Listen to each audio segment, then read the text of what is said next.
Energy is an amazing thing, isn't it? Did you feel all that celebration and all that we were doing during the gratitudes and then how collectively we came into our heart space as a community? Every time you think that you can't get where you need to go, I want you to remember that power. Individually and collectively. And I can't get off on a tangent because that's not in my notes. But I just had to acknowledge that. I couldn't be more sincere when I say, this community prepared me for the next leg of my journey. Give yourselves a round of applause.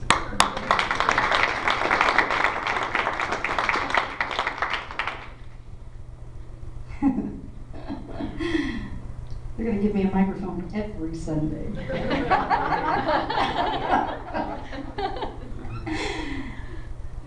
At least I have a model for courage. That's what I say, right? I have a model for courage for that. You guys have been that for me and for us. And I just want to thank Helen and Michael. We had a lovely dinner. We had a lovely conversation. I always get to finish my talk after we have that inspiration and dinner. I said it'd been too long since I'd been up here because I got lost going to their house. So the Dalai Lama's in New York, and he decides to veer from his vegan diet. He's going to have a famous New York hot dog with everything on it. So he goes up to one of those infamous New York vendors. Says, hot dog, everything on it, please. It's probably a really bad impression of his voice. I think Bruce did better. And the vendor fixes it up, hands it to him, takes his $20 bill, and the vendor says, "Thanks, have a nice day." Dalai Lama cheerfully stands there for a moment, and he says, "Change?" And the vendor leans in next to the Dalai Lama and he says, "Change comes from within." Now, since that was a hit, I'll take credit. If it hadn't been, I was going to let you know that Jeff told that to me this morning at 6:30 this morning. I said, he woke up with a joke that fit into my talk. Is he the perfect partner in ministry or what? Yeah, we're going to talk about change today. And I'm going to change the position of this little fly. Okay, here we go. How many people here love change? I love your authenticity. I love change too, as long as it's yours. We do learn to like it. And sometimes we warm up to it. It's rare that we embrace it. So what I need is I need a consensus today. I need a consensus about what change is not. Okay? In order for us to have this conversation about what change is and how we might, just might, be able to use it to bless us. So this is my first premise of what change is not. Change is not a plot by the universe to kick your training wheels out from under you. Change is not the universe set out to give you a hard time or make your life difficult. Now, Jeff and I have known each other almost 7 years. 2 weeks before I get the call to go to San Diego, California, to be the executive director of a large Unity church, Jeff and I decide that our friendship is more than a friendship. And I'm thinking the universe is plotting against me as I'm driving west and he's driving east the day that I leave to move to California. But guess what? It wasn't a plot. It was a plan. The universe is not conspiring to plot against you by throwing change at you. It's planning something greater than you can imagine. I know it did in my life. Now, premise number 2 is this. Change does not mean that we have been doing it wrong right up until now. Have you ever thought that about change? Have you ever noticed that resistance just once in a while that you might have against change? Because you feel yourself getting all, I call it, I get my Irish up because I'm Irish. You feel yourself getting all tense about the fact that somebody might have an idea that's different than the way we've been doing it. And my humanist takes me to a place that says, well, what you're saying is we've been doing it wrong. Ever had that reaction? Or just kind of have that feeling?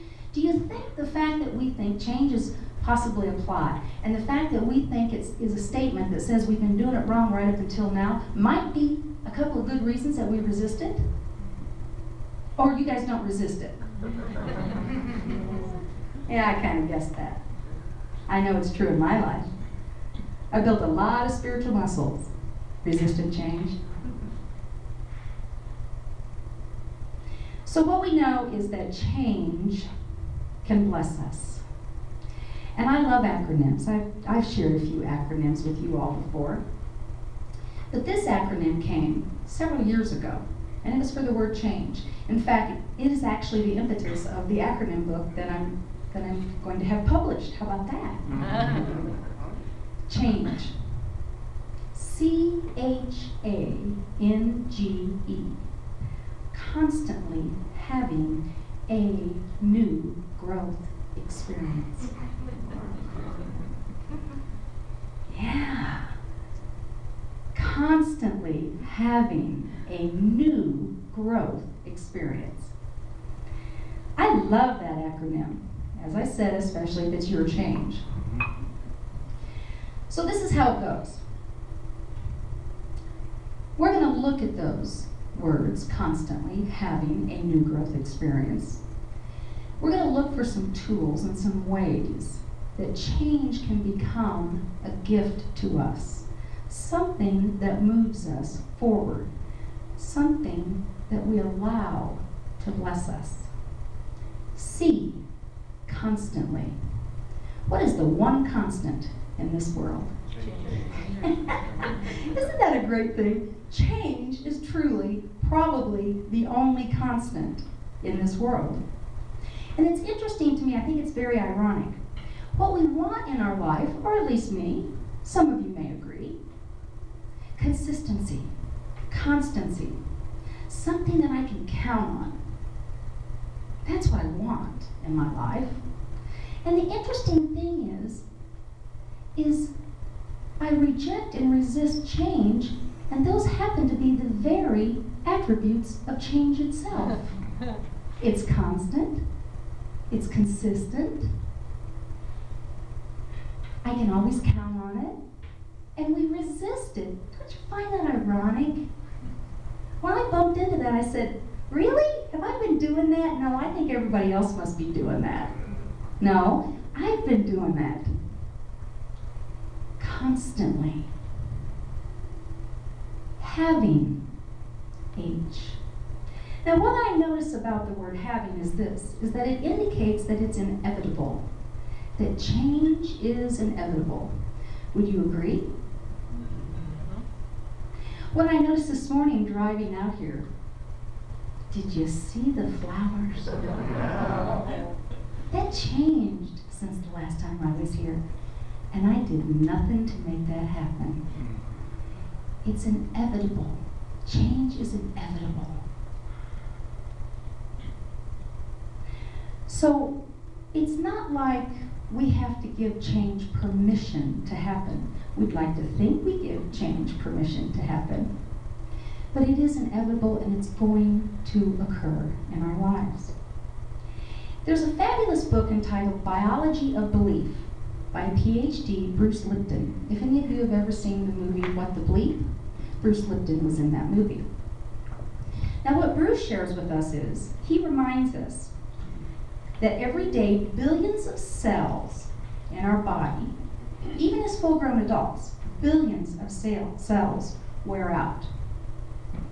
Sometimes I can tell you exactly where they're at. And they have to be replaced. Now, we don't run down to Safeway to get those. What we know is it happens, that change happens. Yes, change is inevitable. Our physical world reminds us of that. And it also gives us the opportunity to remember that that is true in our spiritual lives. Change is inevitable.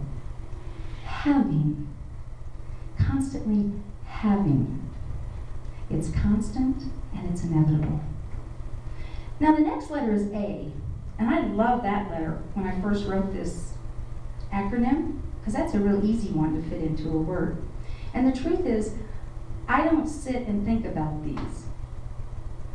Who knows what I would come up with? But I noticed the word A came up in the middle of the word change. I thought, that's perfect, because that's singular. That means change can be minimal. That means like one change. I like that word A. And then Spirit said, we need to look a little deeper. How about alpha? How about the beginning? Only the beginning for change. Constantly having A, the beginning, the alpha. That's what you'll find right smack in the middle of the word change. So then we move to N. C-H-A-N. Constantly having a new. New. Well, that's easy. We can all get our heads wrapped around that. Of course, change indicates something new. But it also indicates action. Your action. So check this out. I buy a membership to the gym. And I have Jeff go work out for me.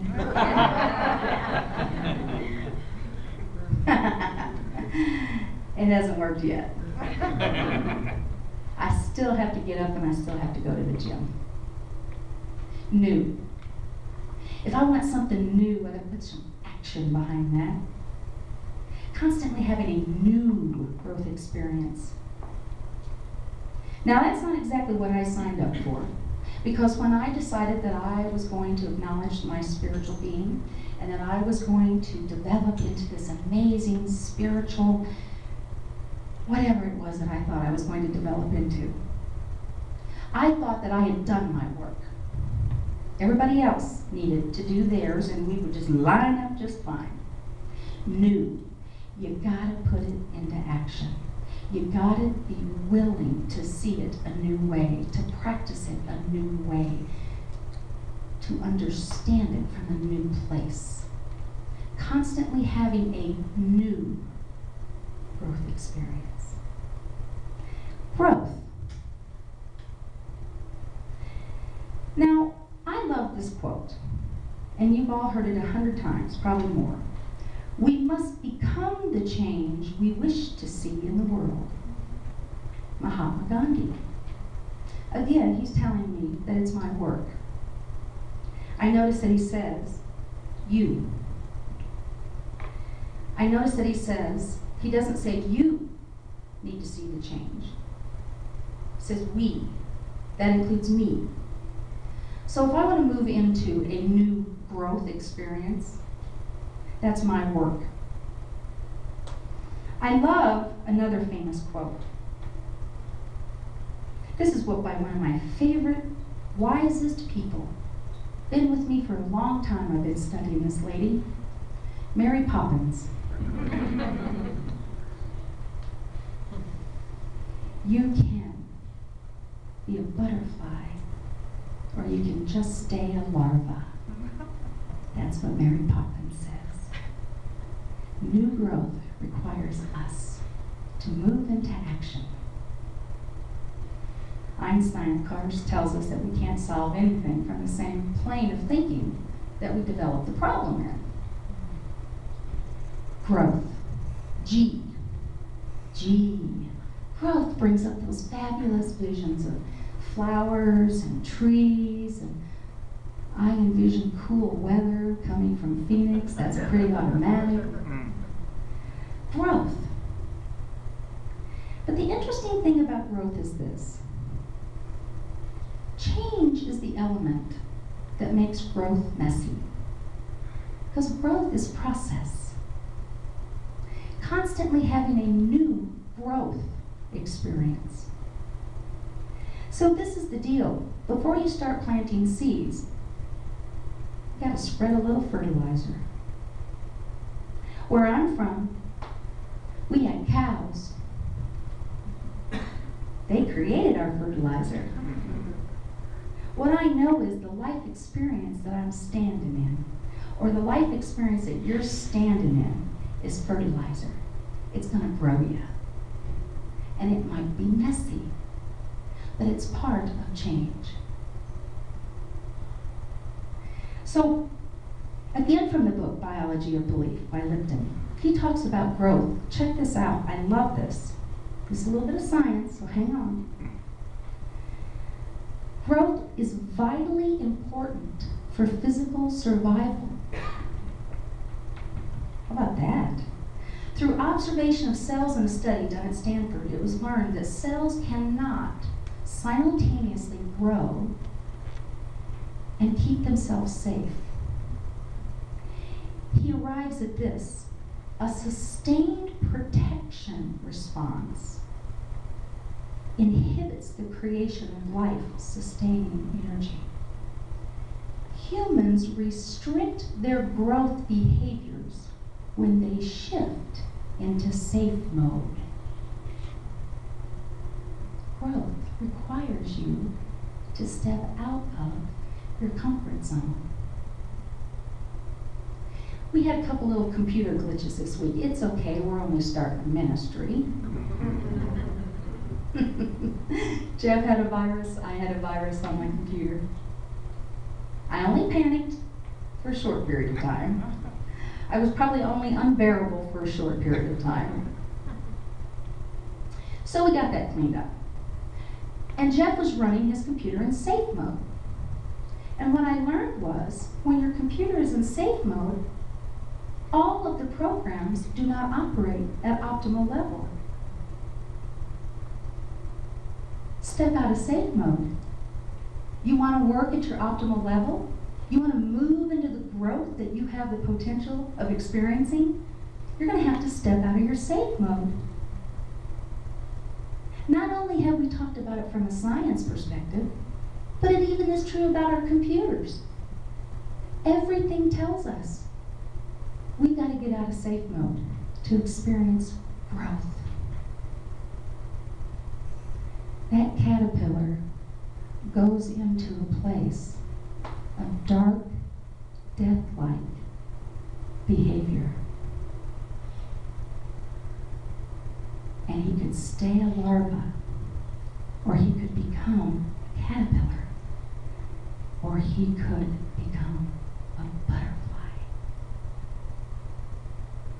We've got to step out of our safe mode. So I have another quote. Let the fertilizer fly, and let's plant some seeds. Reverend Penni Honey. The last letter is E. Experience. Constantly having a new growth experience. It didn't say read a book about it. It didn't say go to a seminar. It didn't say listen to the right tape, go to the right Sunday service. It said experience. Have you ever noticed that the largest organ of your body is your skin? Much larger than your nose, much larger than your ears, thankfully larger than my mouth. Because I believe we were intended to experience life, feel life, everything about us. We are a sensory machine. Experience that growth. Experience that change. Allow it to be something that came to bless you, because it's going to happen anyway. It's inevitable, remember? It's constant, absolutely. What if we let change be our motivator? What inspires us? Instead of resisting it, what would it look like if we were willing to embrace constantly having a new growth experience? What would you do if you weren't afraid? What kind of butterfly would you be on this planet? Do you know? Are you willing to look? Constantly having a new growth experience. This community knows what change is about, on a personal level and as a community. You are standing on the precipice. You have the opportunity to see all the change that you've walked through, all the change that invites you into answering that question, why does the Unity Church of Flagstaff exist for me?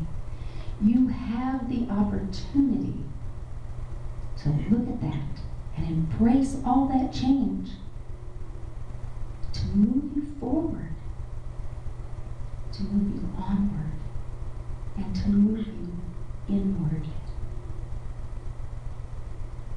Constantly having a new growth experience. Let's plant some seeds. Let's embrace change.